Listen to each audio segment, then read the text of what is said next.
Welcome to another episode of the Successful Solopreneurs podcast. I'm your host, Sue Stiles, and today I want to introduce you to Amanda Dunsmoor.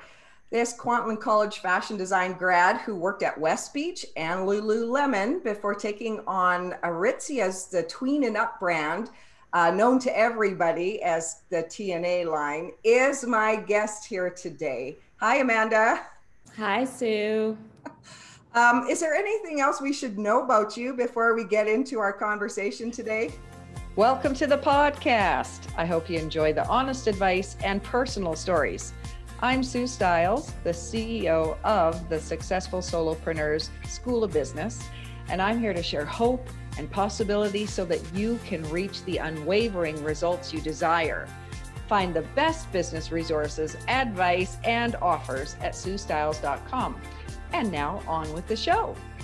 Well, I think if I look back at my journey and my careers, they all seem to be rooted in some sort of sport or athletic realm. And I think for me, it's a huge part of my life. I love the ocean. Anything to do with water sports, I'm all over it. So I think for me, that really inspires my my direction and how I think and how I dress and how I live my life. So you're living the brand. And I'll tell everyone, Amanda, you are my cousin through marriage. And so, our family, we've known where you work the whole time and all the girls think that's really cool. But what happened for me is last year I was at a marketing conference in Banff. And Chip Wilson gave out his books here, The Little Black Stretchy Pants. And I'm reading along this book. Let me share with you. Amanda Dunsmoor was a designer I had hired at Westbeach to design outerwear jackets. She was athletic and had the perfect style of a fresh, healthy Vancouver athlete. In Amanda's words, there was Nike, there was Adidas, there was Reebok, but there was really nothing that catered to women who wanted workout clothes that actually fit and felt good. You're in the book. Does that ring true? Yes, it does. Very much so. So when I read that, I was reminded, what? Amanda, you started your career with Chip and Lululemon at ground zero before anyone knew any of this was going to take off. Maybe let's start with before you went to fashion design school, what was the road that took you here, or did it come straight here? Were you diverted along the way? Yeah, I've always been interested in clothes. My mom was Italian. We went to Italy every summer, super inspired by their fashion coming at an earlier stage in terms of trend. So I'd always come back home with these really great new innovative items, clothes, shoes. So I've always been interested. It's definitely in my family. Learned how to sew at a really young age with my mom. And so I always thought I wanted to do design. And then I got out of high school and I had second thoughts. And I ended up going to college in an arts program for French. I thought I wanted to be a French teacher. Oh. I know, so interesting. I've always been enamored with France, with the French language and the culture. At one point, I thought I would go there and be a nanny so I could just actually live and submerge myself in that culture. So I did that for about a year and a half. And then I thought, what am I doing? I really want to go into fashion. And so I withdrew, took a bit of time off, took some time for myself to really sort of analyze where I was going, and applied into the Kwantlen College fashion design program, and then I went back to school and graduated. How, when you're just saying that, I can feel that for so many of us, we think we know who we are, but then we doubt ourselves and we second guess, like, I don't know, that's just who I am. A lot of people who are truly gifted, they don't know they're gifted. That's just the way they are. Yeah. Yeah, I think it's hard for us to sometimes recognize what our gifts are. Yeah. And we're all given these gifts, and I think it's our duty to embrace them. And sometimes we don't recognize them, and sometimes it's nice to have the people around us to remind us, these are your gifts, and this is what you should really dig deep and figure out what that is and what that means, and how you can share that gift with, the people around you. Right. How do you express it to its Yeah, fullest? So exactly. you go to fashion design school, and Yeah. the way Chip talks about it in his book is he sees your designs, he loves them, and he reaches out to you and just says, hey, you take the program, do you want to come, and I'm thinking about, doing these yoga pants. Yeah. What was that whole experience like? How did that begin? Yeah, I mean, he really took a chance on me. He really believed in me, which I appreciate. I met Chip while I was still in school. We did a practicum, work practicum. I did that at Westbeach, so that was when he was still there. And then Chip was great because he always really believed in young, fresh, new designers. And he would come to the Kwantlen College fashion show at the end of the year. And then he saw my show, definitely rooted in board sports, surfing, snowboarding, skate culture. And really that was what he grew up in as well. And so I think it resonated with him. And he approached me after I graduated and had this idea of, starting this women's yoga clothing company, and asked me if I wanted to join him as his designer. Wow. Mm-hmm. He seems like a real, just from reading his book, a real entrepreneur that's just brimming with ideas and trying to get people to come around and help him. Is that how it was in real life? Definitely. He was always on the cutting edge of something new, fresh, innovative, a little edgy. His marketing campaigns always had a bit of a conversation piece and political edge to it. And I think that's really what got him noticed and got Lululemon noticed as a new and up and coming brand. Yes. And you were in one of those advertisements, right? Like he's Was, like, I yeah. have this idea, and oh gosh, I can't remember what it was. It was a Ron Zalco, he owned a gym that Chip actually attended. He was, good friends with Ron Zalco, and it was this little poke and edge to him, like, what did it say? Mine is bigger than yours, or something like that. And Yeah, right. it got a lot of conversation going. Well, that's what it takes, right? You have to cut through the noise. And so Yeah. what were your first years like there, though? You couldn't have known this was going to take off and become what happened, right? Yeah. I mean, it was Chip and myself, really, and I worked out of his house. He didn't even have an office at that point, and a startup company essentially. And I was doing everything from sourcing fabrics to creating tech packs, designing the items, fitting them on myself usually. And then meeting with production. We tried to do all our production locally in Vancouver. So it was a huge learning curve for me, because coming fresh out of school, you don't learn all these really specific job criteria. And it's really being on the job and actually forcing yourself to learn it, to do it. Sometimes can be overwhelming, but if you stick with it, it really ends up paying off in the end. And some suffering through the way, for sure, but such great reward in the end. So he ended up not keeping you with Lululemon, though, right? Tell Right. us a bit about how that all transpired. Well, he was still involved with Westbeach. Not so much designing for them, but he still had a connection with them. And at the time, they were looking for a designer. And so they had reached out to Chip and asked him if he wanted to come on contract and design a fall winter season.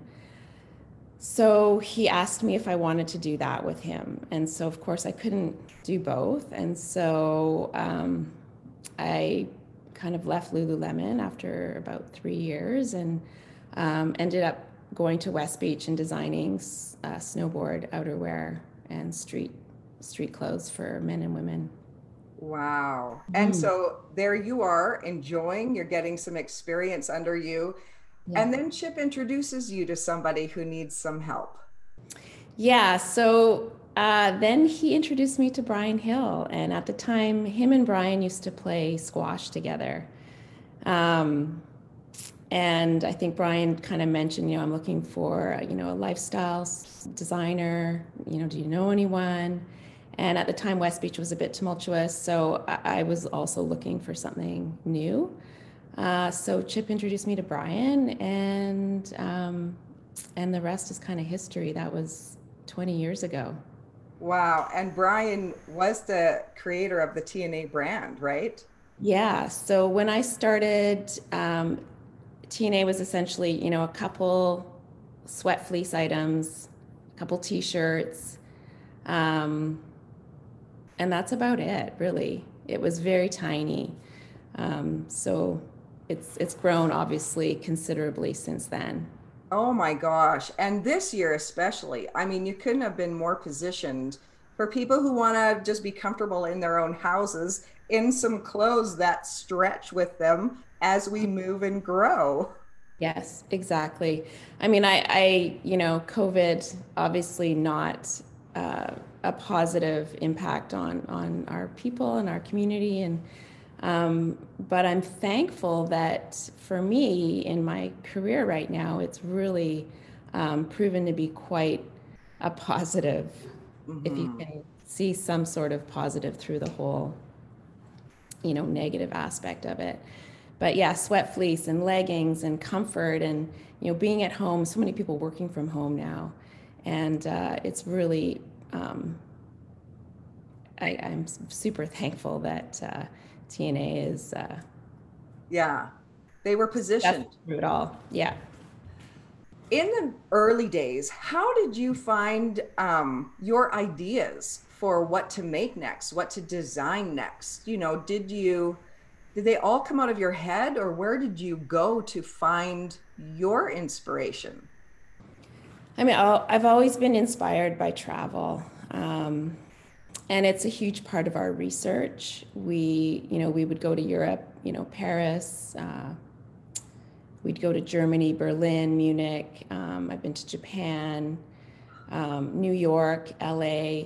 It's by, seeing these people on the streets. It's by visiting local stores that we don't necessarily have here with brands that we can be inspired by.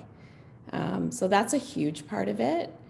And then working in a vertical company, it's really great for us because we have a customer.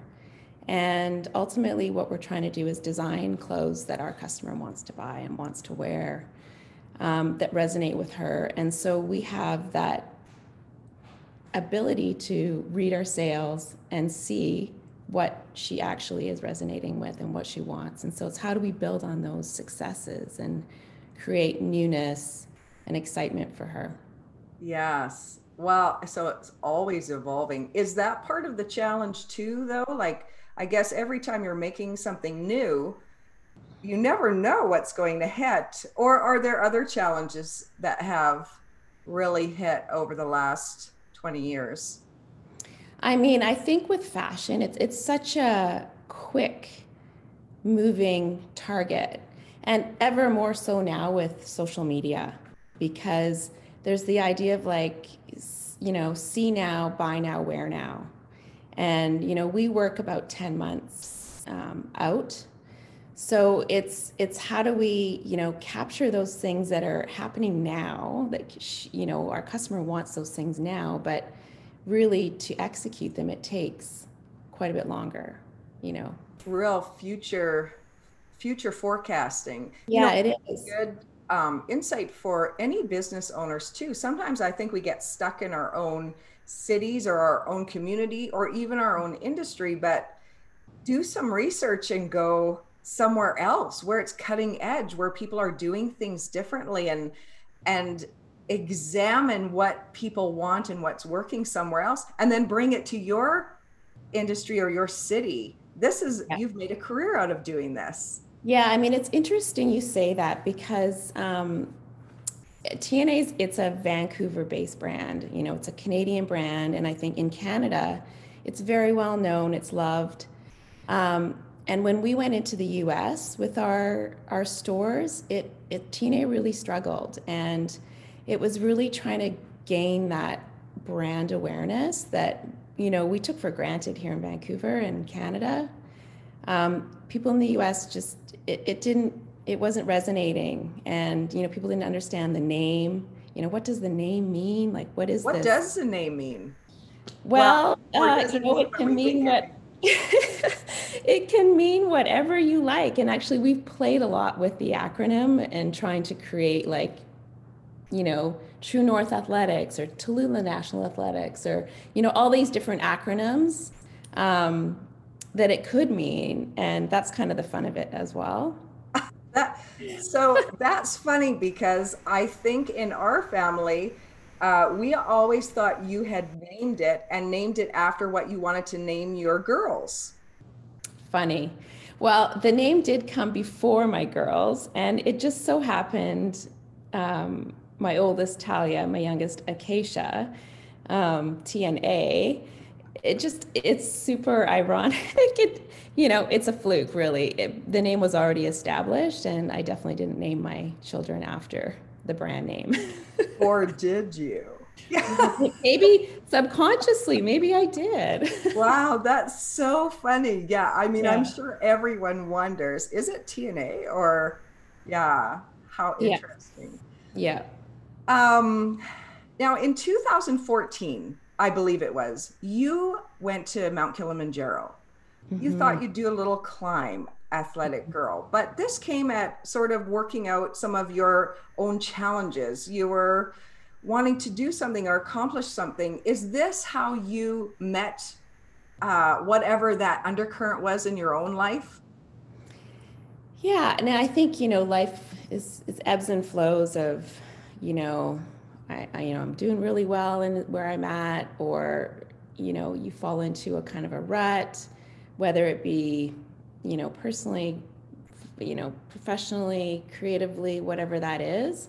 And for me at that time, I think I've always wanted to do a climb. I was actually inspired by Christy Turlington.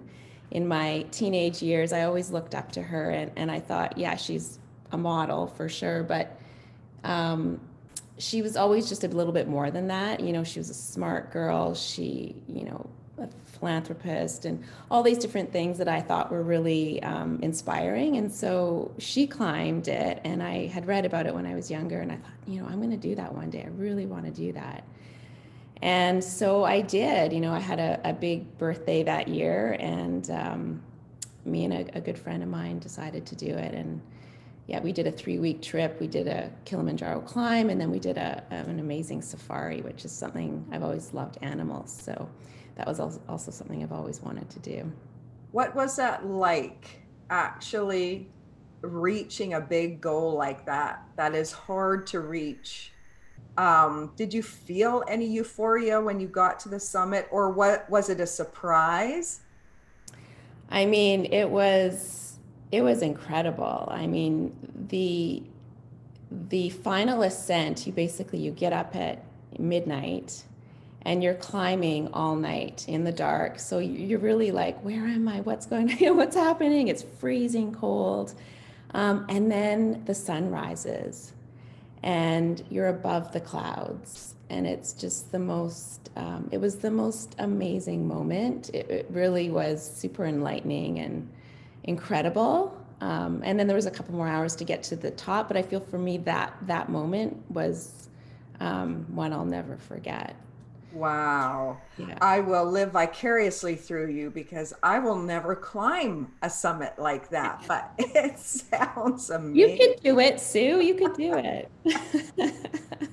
You know, you're very athletic and doing designing these athletic brands. I might be like some other people around there that I like to look athletic in an athletic. I'm wearing my most athletic thing with, you know, mock turtleneck, but I can't run for more than a minute. So, you know, I just wasn't designed to be a super athlete, but I enjoy the benefits of the clothing, of the comfort. And if I go out for a little run or walk the dog, you know, Yeah. want to know that I look the part, right? Yeah.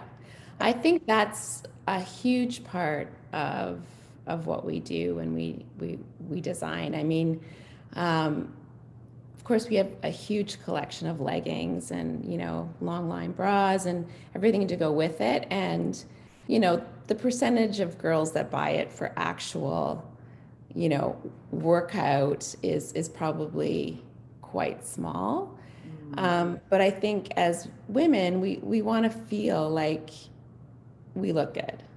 Yes. You know, whether we're climbing a mountain or going for a run or whatever it is, um, you want to feel like you look the part at least and feel like you look like you're in shape.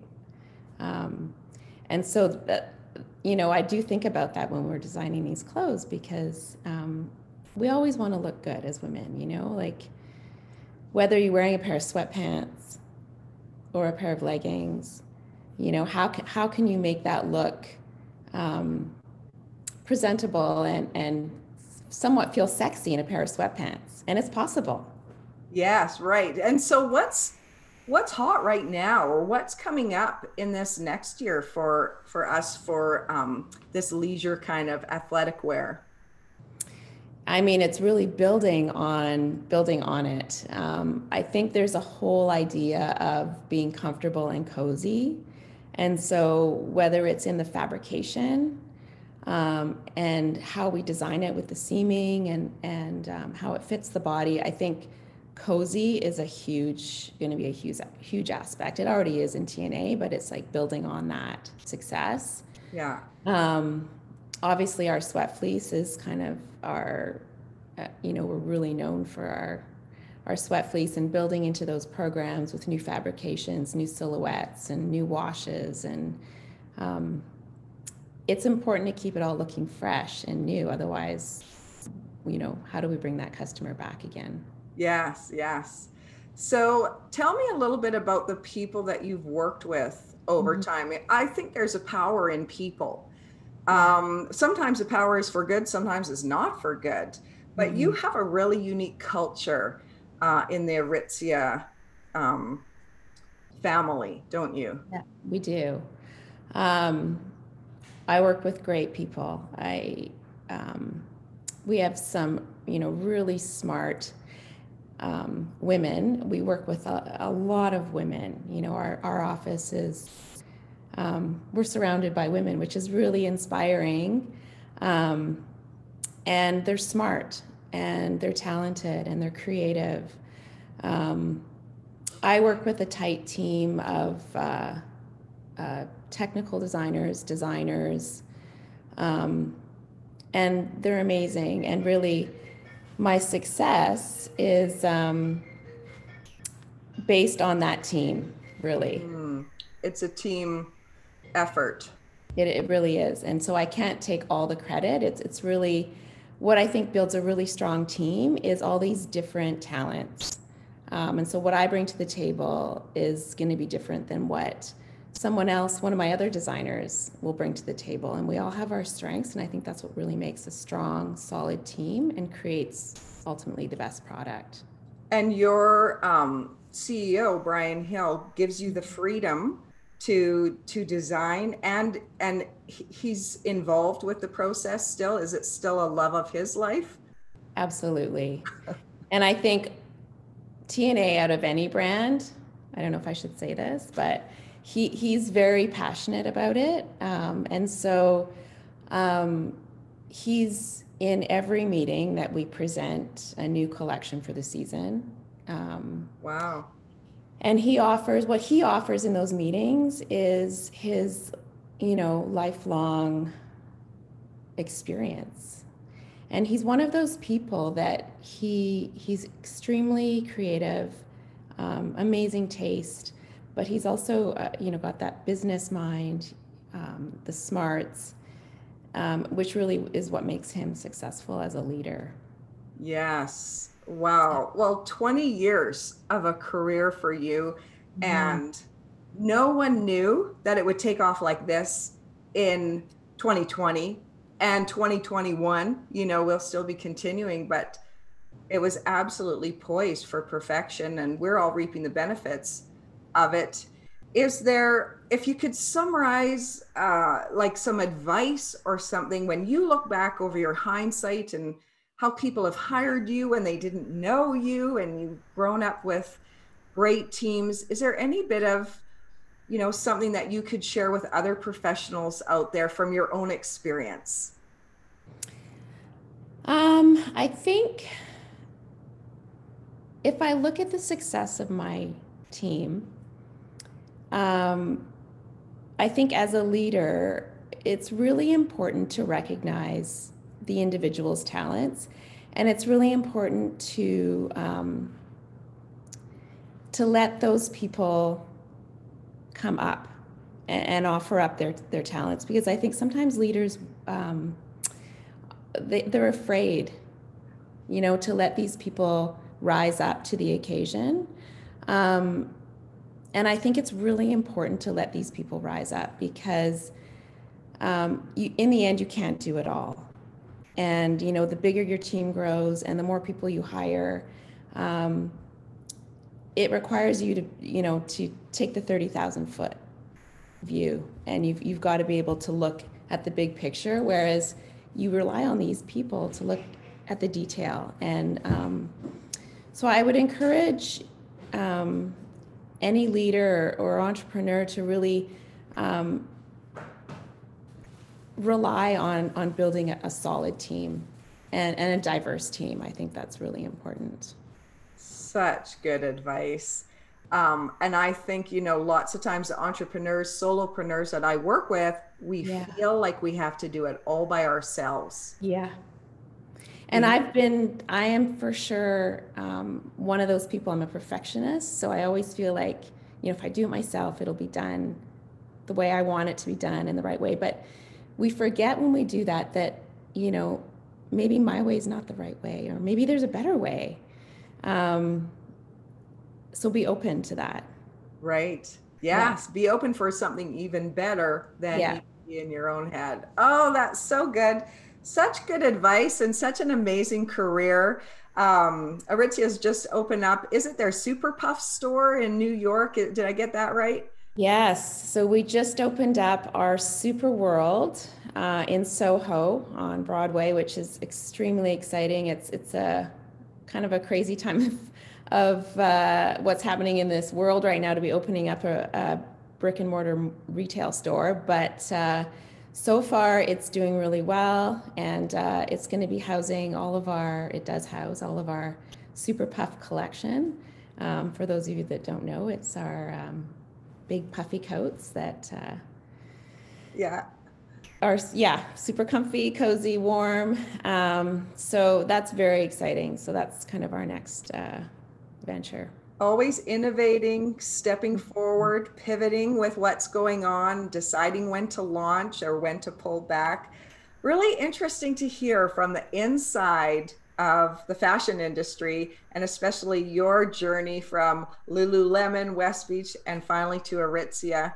Thank you for sharing your hindsight with us today, Amanda.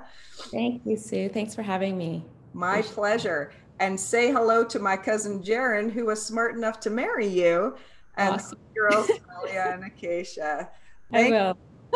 Bye for now. See y'all next time on the Successful Solopreneurs podcast.